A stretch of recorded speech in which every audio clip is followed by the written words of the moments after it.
আৰু তাৰ পাছত ইয়াৰ গাত চুৰাত পাত লগা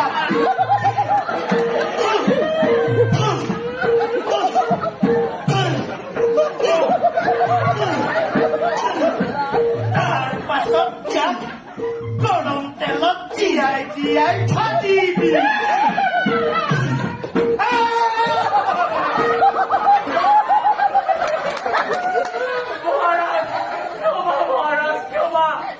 খাইছো শপত নকৰো বুলি কাম আপোনাৰ শ্ৰীচৰণত দিয়ক মোক স্থান।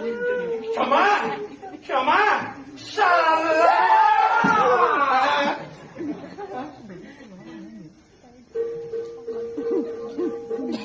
ক্ষমা কৰি দিয়ক এই যুৱকক আপুনিও নাম কমাওক জনমানসত।